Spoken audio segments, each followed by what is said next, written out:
அனைவருக்கும் வணக்கம். திருப்பரங்குன்றத்தில் இருப்பது விளக்கு தூணல், அதாவது தீப தூணல். அது வந்து சர்வேக்கல் அப்படின்னு சொல்லி அக்கா கனிமொழி அவர்கள் சொல்லியிருந்தாங்க. அதே கருத்தை இன்னைக்கு வந்து அண்ணன் திருமாவளவன் வந்து முன்மொழிஞ்சிருக்காங்க. அதுவும் வந்து என்ன சொல்லியிருக்காங்கன்னா, இங்க நடக்கக்கூடிய பிரச்சனைக்கு காரணம் ஆர்எஸ்எஸ் சங் பரிவார்கள் அப்படின்னு சொல்லியிருக்காங்க. அண்ணன் வந்து அவருக்கு கல்யாணம் ஆகிறதுக்கு காரணம் மட்டும்தான் பிஜேபின்னு சொல்லல இது வரைக்கும். மற்ற எல்லாத்துக்கும் பிஜேபி தான் காரணம் சொல்லிட்டாரு. அதாவது அண்ணனை பொறுத்த வரைக்கும் எப்படின்னா, விசிகாவை விமர்சனம் பண்ணினா கருத்து கேட்டீங்கன்னா அவங்க வந்து சங்கி.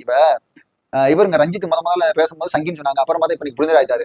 அதே மாதிரி ஆளுவர்த்தனை உங்க கட்சியில கொஞ்சம் புனிதாரு, மற்ற கட்சிக்கு போனா சங்கி ஆயிட்டாரு. இப்ப தமிழ்நாட்டுல வந்து எழுதப்படாத விதி. விசிகா மற்றும் அதன் தோழமை கட்சிகள் எல்லாம் புனித கட்சிகள்.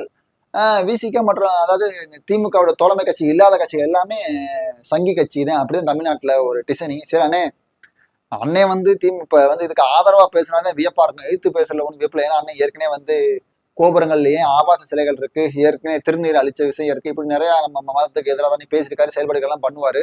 சரி அண்ணே, பண்ணுறது ஒன்றும் பிரச்சனை இல்லை. அண்ணே, இப்ப நம்மளுக்கு இங்க சென்னையில துப்புரவு பணியாளர்கள் மிகப்பெரிய போராட்டம் 5-6 மாசமா பண்ணிக்கிட்டு இருக்காங்க. நீங்க அதை பத்தி பேசுங்கண்ணே. இங்கு பட்டியல் சமூக மக்களுக்கு ஒதுக்கப்பட்ட அந்த நிதி, சரிங்களா, ஆதித்திராவிட நலப்பணிக்கு வந்த நிதிகள் வந்து பயன்படுத்தப்படாம திரும்பி அனுப்பப்படுது. அதை பத்தி பேசுங்கண்ணே. எவ்வளவு விஷயங்கள் இருக்கு பேசுறதுக்கு. தன்மானம், சுயமரியாதை, பகுத்தறிவு சொல்லி எல்லாம் பேசுறீங்க. இங்க சாராய ஆளை ஓடிக்கிட்டு இருக்கு, பெண்களுக்கு எதிரான குற்றங்கள் தினம் அதிகரிச்சுக்கிட்டு இருக்கு. இதை பத்தி பேசுங்கண்ணே.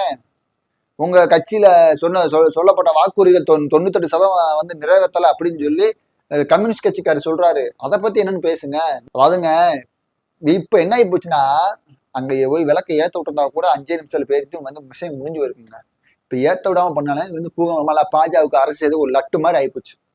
இதுலயும் குறிப்பா வந்து தமிழக அரசு போய் வாதாடு பாருங்க. அதுவும் வந்து அந்த கோவில் நிர்வாகமே போய் நீதிமன்றத்துல வாதாடுற விஷயங்களா மக்கள் கடைசியில கொந்தளிப்புல இருக்காங்க. ஏன்னா எங்கூட உண்டியலுக்காச்சு எங்கூட பணத்தை எடுத்துக்கிறாங்க, நீங்க வாதாடுறீங்களா அப்படின்னு சூப்பரா லட்டு மாதிரி செஞ்சு. இன்னைக்கு பாருங்க, திருவனந்தபுரத்துல கேரளால வந்து பிஜேபி ஏதோ வெற்றி பெற்று வந்துருச்சுன்னு சொல்றாங்க. 45 ஆண்டுகளுக்கு அப்புறம் தமிழ்நாட்டிலையும் வரும். ஏன்னா நீங்க தான் தொடர்ந்து இந்த ஒரு ஒரு ஒரு கடவுளை மட்டும் கிண்டல் பண்றது, கேலி பண்றது, நக்கல் பண்றது, நையாட்டி பண்றது, இழிவுபடுத்துறது, இந்த மாதிரி அவங்களோட அதாவது இப்ப பெருந்தன்மையா நம்ம இந்து மக்கள்கிட்ட ஏங்க சரி அவங்க வந்து அவங்க பக்கத்துல தர்க்கா இருக்கு, அவங்க மனசு கஷ்டப்படும், நம்ம இத்தனை வருஷம் இங்கே ஏற்றுறோம் இங்கே ஏத்தும் சொல்லியிருந்தா கூட அவங்க விட்டுட்டு போயிருப்பாங்க.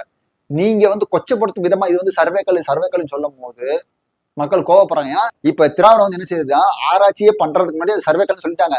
அதுக்கப்புறம் பாத்தீங்கன்னா இணையதளம் முழுக்க வந்து அது சர்வேக்கல் தான். அது ஏதோ பிரிட்டிஷ்காரன் வந்து அளவு கல்வி எந்த நாட்டுல எந்த ஊர்ல சர்வேக்கல் வந்து 8 அடிக்கு பயன்படுத்திருக்காங்க. சரியா, அது சர்வேக்கல் கீழே பாத்தீங்கன்னா முக்கோணமா இதெல்லாம் கட்டியிருக்காங்க. அதெல்லாம் வந்து ஆகம விதிப்படி கட்டியிருக்காங்க.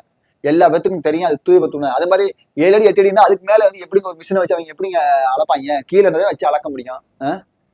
இது நல்லதுக்கு இல்ல, பாத்துக்கிறங்க.